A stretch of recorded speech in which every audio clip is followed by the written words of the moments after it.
Terror ಡಾಕ್ಟರ್ಗಳ ಜಾಲವನ್ನ ಬಯಲು ಮಾಡಿದ ನೌಗಾಂ police ಠಾಣೆಯಲ್ಲಿಯೇ ಸ್ಫೋಟ ಸಂಭವಿಸಿದೆ. ಫರೀದಾಬಾದ್ನಲ್ಲಿ ವಶಪಡಿಸಿಕೊಂಡಿದ್ದ ಸ್ಫೋಟಕವನ್ನ ಠಾಣೆ ಆವರಣದಲ್ಲಿ ಸಂಗ್ರಹಿಸಿ ಇಡಲಾಗಿತ್ತು. ಎಫ್ಎಸ್ಎಲ್ ತಜ್ಞರು ಪರೀಕ್ಷೆಗಾಗಿ ಮಾದರಿ ಸಂಗ್ರಹಿಸುತ್ತಿದ್ದಾಗ ಸ್ಫೋಟ ಸಂಭವಿಸಿದೆ. ದೆಹಲಿಯ ಕೆಂಪುಕೋಟೆ ಬಳಿ ನಡೆದ ಆತ್ಮಾಹುತಿ ದಾಳಿ ಸ್ಥಳದಲ್ಲಿ ಬಿಗಿ ಭದ್ರತೆಯನ್ನು ಮುಂದುವರಿಸಲಾಗಿದೆ. ಭದ್ರತಾ ಸಿಬ್ಬಂದಿ ದಿನದ 24 ಗಂಟೆಯೂ ದಾಳಿಯ ಸ್ಥಳದಲ್ಲಿ ಭದ್ರತೆಯನ್ನು ಕೈಗೊಂಡಿದ್ದಾರೆ. ದಾಳಿಯ ಸ್ಥಳದ ಸುತ್ತ ಪರದೆಯನ್ನು ಹಾಕಲಾಗಿದೆ. ನವೆಂಬರ್ 10ರಂದು ನಡೆದ ದಾಳಿಯಲ್ಲಿ 12 ಮಂದಿ ಸಾವನ್ನಪ್ಪಿದ್ರು.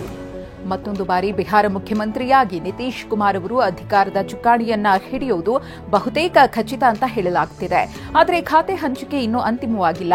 ಎನ್ಡಿಎ ಮೈತ್ರಿಕೂಟದ ಮಿತ್ರ ಪಕ್ಷಗಳ ನಾಯಕರು ಮತ್ತೊಮ್ಮೆ ಚರ್ಚಿಸಿ ಖಾತೆ ಹಂಚಿಕೆಯನ್ನ ಅಂತಿಮಗೊಳಿಸಲಾಗುವುದು ಎಂಬುದು ತಿಳಿದುಬಂದಿದೆ. ಇನ್ನು ಕೆಲವೇ ಕ್ಷಣಗಳಲ್ಲಿ ವೃಕ್ಷಮಾತೆ ಪದ್ಮಶ್ರೀ ಪುರಸ್ಕೃತೆ ಸಾಲುಮರದ ತಿಮ್ಮಕ್ಕನವರ ಅಂತ್ಯಕ್ರಿಯೆ ನೆರವೇರಲಿದೆ. ಬೆಂಗಳೂರಿನ ಜ್ಞಾನ ಭಾರತಿ ಬಳಿಯ ಕಲಾಗ್ರಾಮದ ಆವರಣದಲ್ಲಿ ಸಕಲ ಸರ್ಕಾರಿ ಗೌರವಗಳೊಂದಿಗೆ ಅಂತ್ಯಕ್ರಿಯೆ ನಡೆಸಲಾಗುತ್ತೆ. ರವೀಂದ್ರ ಕಲಾಕ್ಷೇತ್ರ ಆವರಣದಲ್ಲಿ ಪಾರ್ಥಿವ ಶರೀರವನ್ನು ಅಂತಿಮ ದರ್ಶನಕ್ಕೆ ಇಡಲಾಗಿತ್ತು. ರಾಜಕೀಯ ನಾಯಕರು, ಗಣ್ಯಾತಿಗಣ್ಯರು, ಪೊಲೀಸ್ ಅಧಿಕಾರಿಗಳು ಅಂತಿಮ ನಮನ ಸಲ್ಲಿಸಿದರು. ಪರಪ್ಪನ ಅಗ್ರಹಾರ ಜೈಲಿನಲ್ಲಿ ವಿಡಿಯೋ ವೈರಲ್ ಪ್ರಕರಣ ಸಂಬಂಧ ದರ್ಶನ್ ಆಪ್ತ ನಟ ಧನ್ವೀರ್ಗೆ ಪೊಲೀಸರು ಮತ್ತೆ ನೋಟಿಸ್ ಜಾರಿ ಮಾಡಿದ್ದಾರೆ. ಈ ಹಿಂದೆ ವಿಚಾರಣೆಗೆ ಹಾಜರಾಗದ ಹಿನ್ನೆಲೆಯಲ್ಲಿ ಇವತ್ತು ಮತ್ತೊಂದು ನೋಟಿಸ್ ಅನ್ನು ಜಾರಿ ಮಾಡಿ ಸೋಮವಾರ ವಿಚಾರಣೆಗೆ ಹಾಜರಾಗಬೇಕು ಅಂತ ಸೂಚಿಸಲಾಗಿದೆ.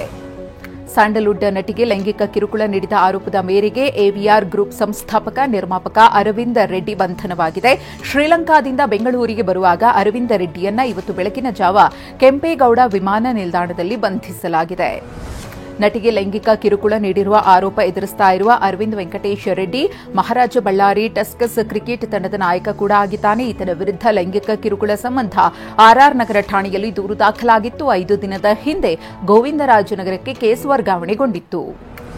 ಮಾಜಿ ನಗರಸಭೆ ಅಧ್ಯಕ್ಷೆ ಹಾಗೂ ಎಸ್ಡಿಎ ಅಂಜಲಿ ಕೊಲೆ ಮಾಡಿದ್ದ 4 ಸುಪಾರಿ ಹಂತಕರನ್ನ ಯಾದಗಿರಿ ಪೊಲೀಸರು ಬಂಧಿಸಿದ್ದಾರೆ. ಯಲ್ಲಪ್ಪ, ಕಾಶಿನಾಥ, ದತ್ತಾತ್ರೇಯ, ಜಗದೀಶ್ ಎಂಬುವರನ್ನ ದಸ್ತಗಿರಿ ಮಾಡಲಾಗಿದೆ. ನವೆಂಬರ್ 12ರಂದು ಕೆಲಸಕ್ಕೆ ಹೋಗ್ತಾ ಇದ್ದ ಅಂಜಲಿ ಮೇಲೆ ಮಾರಣಾಂತಿಕವಾಗಿ ಹಲ್ಲೆ ಮಾಡಲಾಗಿತ್ತು. ಯಾದಗಿರಿಯಲ್ಲಿ ಅಂಜಲಿ ಕೊಲೆಗೆ ಕಲಬುರಗಿ ಜಿಲ್ಲೆಯ ವಿಜಯ ಹಾಗೂ ಶಂಕರ ಅವರು ಸುಪಾರಿ ಕೊಟ್ಟಿದ್ದರು ಎಂಬ ಅಂಶ ತನಿಖೆಯಲ್ಲಿ ತಿಳಿದುಬಂದಿದೆ. ಹತ್ಯೆಯಾದ ಅಂಜಲಿಯೇ ತಮ್ಮನನ್ನ ಹತ್ಯೆಗೆ ಸುಪಾರಿ ನೀಡಿದ್ದಾಳೆ ಅಂತ ತಿಳಿದು ಶಂಕರ್, ವಿಜಯ್ ಈ ಕೃತ್ಯವನ್ನು ಮಾಡಿಸಿದ್ದಾರೆ ಎಂದು ಹೇಳಲಾಗುತ್ತಿದೆ.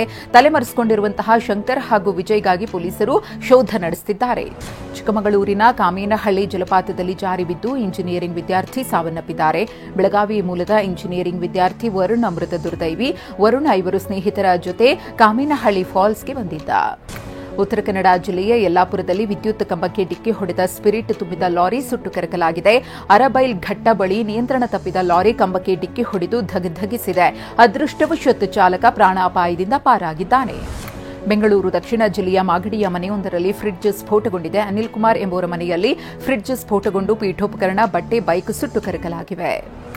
ಪಾರ್ಸೆಲ್ ಹೆಸರಿನಲ್ಲಿ ವಂಚಿಸ್ತಾ ಇದ್ದ ಗ್ಯಾಂಗ್ ಅನ್ನು ಬೆಳಗಾವಿ ಸೈಬರ್ ಪೊಲೀಸರು ಬಂಧಿಸಿದ್ದಾರೆ. 33 ಮಂದಿ ಆರೋಪಿಗಳನ್ನು ಬಂಧಿಸಿರುವ ಪೊಲೀಸರು 37 ಲ್ಯಾಪ್ಟಾಪ್, 37 ಮೊಬೈಲ್ ಅನ್ನು ಜಪ್ತಿ ಮಾಡಿದ್ದಾರೆ.